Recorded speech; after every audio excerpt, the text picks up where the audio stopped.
trick-or-treating, jack-o'-lanterns, candy corn, really slutty costumes, roasted pumpkin seeds, bats, ghosts, and zombies, really slutty costumes. This is what makes Halloween great.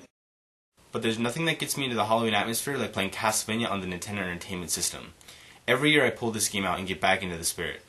It's like a salad of generic Halloween things. Vampires, bats, skeletons, you name it. Plus it's a cool scary castle you can explore. As kids, there's always been that mysterious house. The one that no one lived in. Or the one where if you kicked a ball into their yard, you wouldn't dare going over there and getting it. Or the house that was possessed with ghosts. Or whatever conclusion your imagination would conjure up. For me, it was an old wooden house in the middle of a hill. No cars, not even a driveway, and no sign of anybody living there.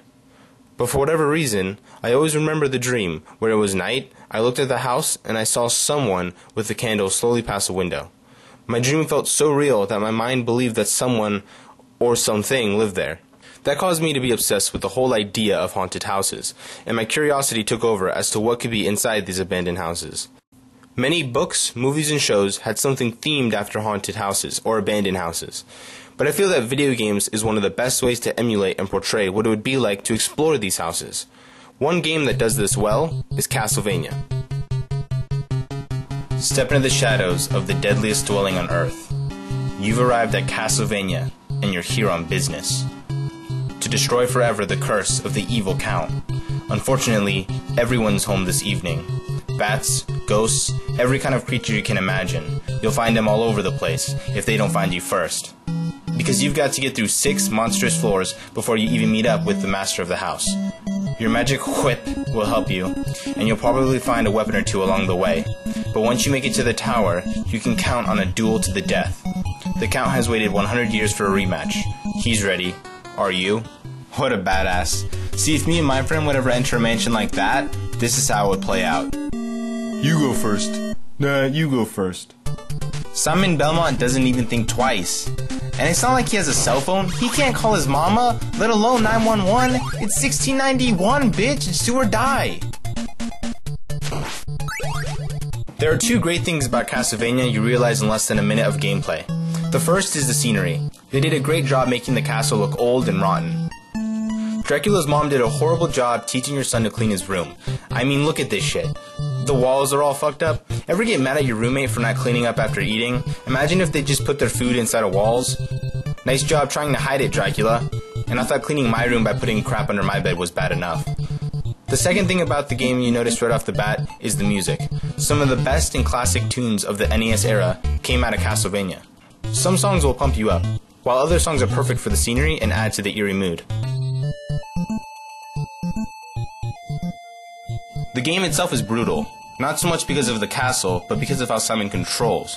Simon is pretty sluggish and slow, and when you jump, you cannot change direction mid-jump, unlike in, say, Mega Man, where you can pretty much control your jump entirely.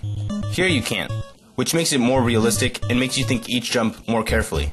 He also cannot move while whipping. Simon also weighs like 5 pounds, because anything that touches him blows him back a couple of feet. And it's not like they compensate for this by having less enemies, no. There are times where it looks like they just spammed enemies all over the place, especially in the later levels. But for the most part, you can master these areas. And there are ways you can make the game less frustrating. The game comes packed with weapons. Let's start off with the useless ones. The invincibility potion lasts too few seconds to even matter. The cross can save your ass from impending doom, but for the most part, the cross is always behind candles in areas where the monster ratio is low.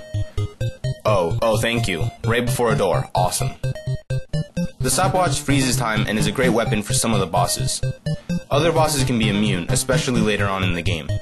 In fact, as the game goes on, sometimes you'll have a really great item, only to accidentally grab a stopwatch and lose the item you wanted. Daggers do the same amount of damage as the leather whip, so it's pretty weak. The 3 best weapons, however, are the axe, which does as much damage as the chain whip, holy water, which can be used in a small radius, but both hurts and stuns the enemy, and if you time it right, you can keep the enemy stung until its demise. The final item, my favorite, is the boomerang. It does as much damage as the chain whip, but the best part is when you throw it, it comes back and hits the enemy twice. If you have a shot multiplier of 2 or 3, you can bombard your enemy with these. This is especially useful when you're fighting the Grim Reaper. There is a cheap trick to gaining 1-ups, and it's kind of similar to the 1-up trick in Super Mario Bros., except there you can get a lot of lives. Here you can probably get 1 or 2. Get the holy water in stage 1 and go beneath the stairs right before the start of stage 2. Zombies will appear in rows of 3. Hit them with 1 throw of the holy water, and like a bowling ball to pins, they all crumble and fall. When you hit 3 in a row, you get 3,000 points. Getting to 30,000 points takes no time at all, and when you do, you get a 1-up. You can try getting to 80,000 points to get another 1-up, but remember, there is a time limit. Try not to be greedy here. But although getting 1-ups will help you get more tries, it doesn't make the levels any less ridiculous. More ranting here, this time about the enemies. You have your easy enemies, the zombies, leopards, bats, but then you have a few enemies that will piss you off. The infamous Medusa heads that go up and down seem to piss people off, but at least you have an idea of where they're going. And with practice, avoiding them becomes easy, even under stressful situations. It's the enemies that have a mind of their own that I hate, otherwise known as the get the fuck away from me enemies. These hunchbacks can rape you silly if you don't kill them from the start. It's what makes this boss a pain in the ass. These skeletons can be pretty challenging as well. The worst part is when they combine different types of enemies. That's when shit hits the fan.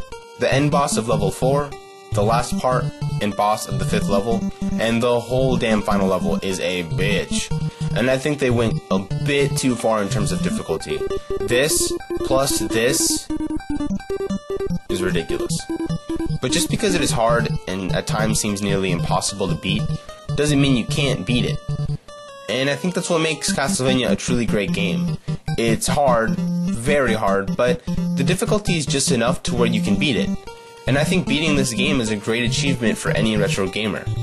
Exploring Castlevania and defeating Dracula is an adventure worth bragging about.